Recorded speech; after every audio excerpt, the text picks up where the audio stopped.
All right, guys, I got my first ever piece of company merch for 99th. It's pretty sweet, man. But that's not what I'm here to talk about. Today, I want to talk about the biggest mistakes that I made when I first started 99th Media, my agency.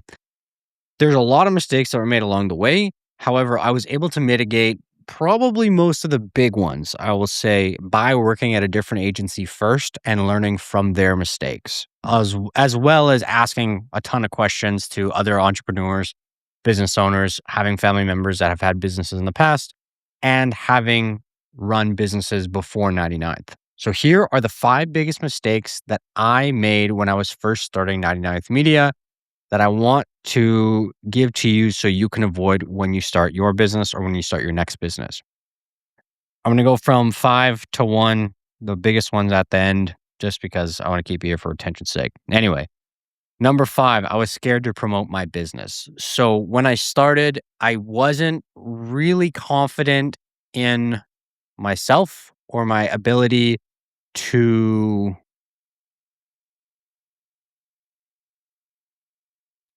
truly, I don't know what the real block was. Maybe it was just self-confidence that was the issue. So I was scared to promote because 'cause I'd been performing for clients for years. Like, I'd been able to deliver results that I was confident in and that I was able to sell to those clients, but when it came to selling for myself and selling for my own business, I had a lot of hangups, I suppose, when trying to sell. I was scared to promote my business. I wasn't posting on social media regularly. I wasn't able to go out and make cold calls, do cold emails, even have a website or even talk to people about my business. I was, I guess, in this weird fugue state where I lacked confidence in myself.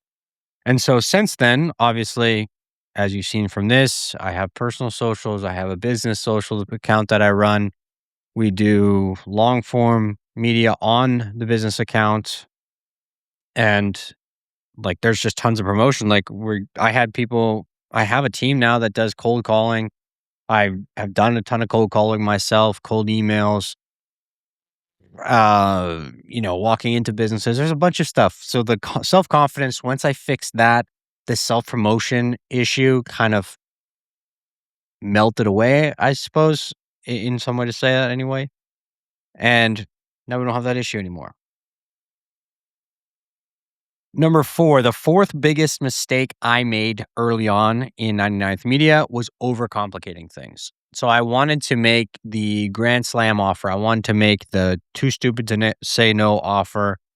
And so I bought $100 million offers. And rather than taking the, simplified route where I don't have to um, add 1 million services to this thing to make it worth it or make something that serves everybody. I tried to serve everybody and I tried to make a grand slam offer that would serve everybody and it would be just as valuable to the person paying me $300 as the person paying me $100,000 a month.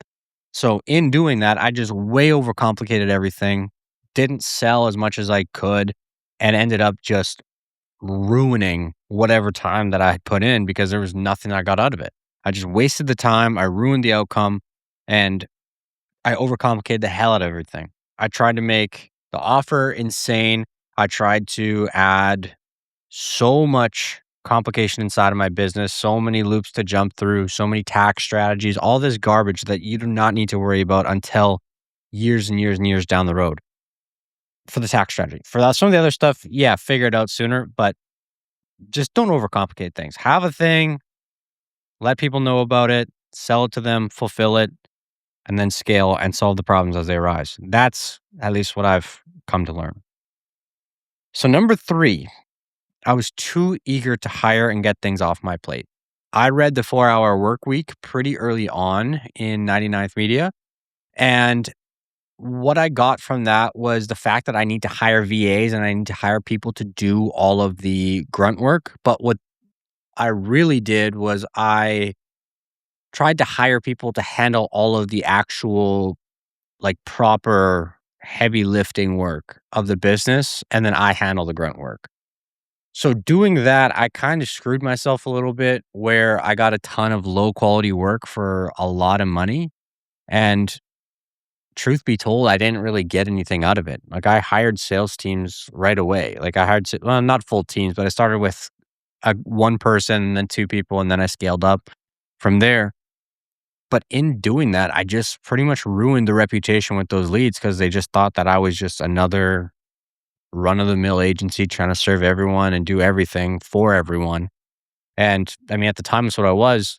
Since we've evolved, but at the time, I hired these people to be the face of my company when it should have been me doing all of the actual legwork, maybe the sales, the client interaction, the client, like all that stuff, and then have those VAs do the back end work, like maybe setting my calendar, replying to emails, setting appointments, things like that. So I hired out the heavier tasks or the more intensive tasks too soon. I was way too eager to hire and get stuff off my plate before I had proper SOPs in place and before I could hire and train people properly. So don't be too eager to hire and get stuff off your plate if there's no processes or ways that you're able to actually train them to do the job right. Because otherwise, you're just going to get double the work and then half the money because you're having to pay a team. Number two, the second biggest early mistake I made in 99th Media was along the same kind of spectrum of hiring. So I was quick to hire, really, really slow to fire. So I held on to bad staff for way, way, way too long. And it ended up costing me probably tens, if not hundreds of thousands of dollars. And what happened was I hired sales staff, like I was just saying, and I didn't do a great job at interviewing them or vetting them like I should have. But like I just said in the last point, I was eager to hire. I was very, very, very impatient to try and have a team and to build the team out so that I could keep growing and keep moving forward. And I didn't end up firing them when I should have. There was a few that I had to hire, I had to fire pretty quickly rather. But for the most part, for the first probably year and a half, 2 years of my business, I was terrible at firing and I was terrible at firing in a timely manner. So I held on to employees for too long. And if they're not serving you, if they're not performing in their role, and you've given them every resource and opportunity and every bit of help that you can, and they're still not performing, and true, like they're just giving excuses, or there's just truthfully no reason they aren't, truthfully no reason they aren't performing aside from just lack of effort, I suppose. Don't wait. Like, don't worry about a sob story. Like, the thing is, at the end of the day, it's your money, your business, and your life as well. Just because their life is the worst ever, like, it doesn't mean that's your problem. And that's coming from a guy who I try to be incredibly empathetic with the people around me because I don't know their whole lives. And I have staff that have family health issues and they weren't meeting quota. And at some point you have to say, like, look, this isn't working, but you can do it in an empathetic way and you can still be a good person. You just can't have them as part of your organization if the goal for the organization is something that they don't align with. So I'm not saying fire everybody if their life sucks, but if they aren't able to keep up with the role, they're not actually putting any effort in and there's just excuses coming out, fire them. Don't worry about, what this string of excuses is. If they're not performing at all, they haven't been performing ever really. Like there's nothing to base it on. Like there's no positives really.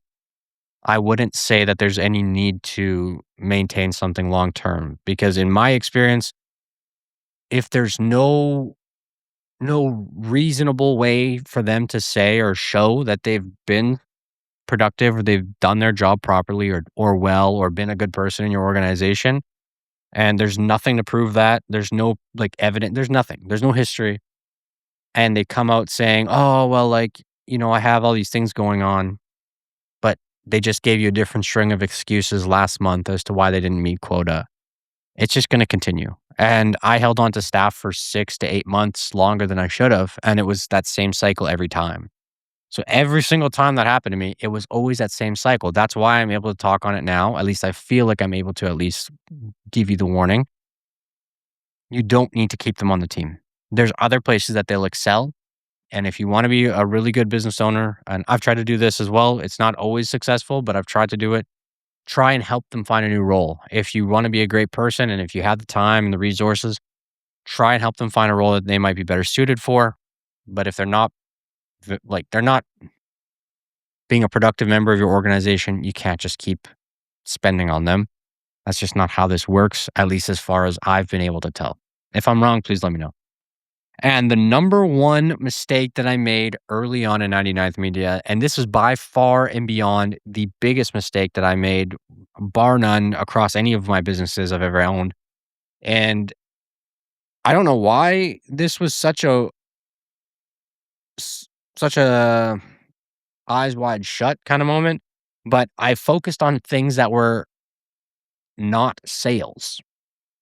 So I focused on truthfully anything and everything that didn't involve selling because I wanted to avoid the part where I had to learn new skills or relearn skills that I hadn't used in a long time. And I had to sharpen those skills again. So when I started 99th, I was focused on the back end. I was focused on, like I was saying, the tax strategy, the hiring plan, the investment strategy for the revenue that was coming in. I was focused on all of these other things and creating 200 layers of automation for fulfillment and all these things that were completely useless if we didn't have clients. But that was where my time, energy, money, focus was on instead of selling.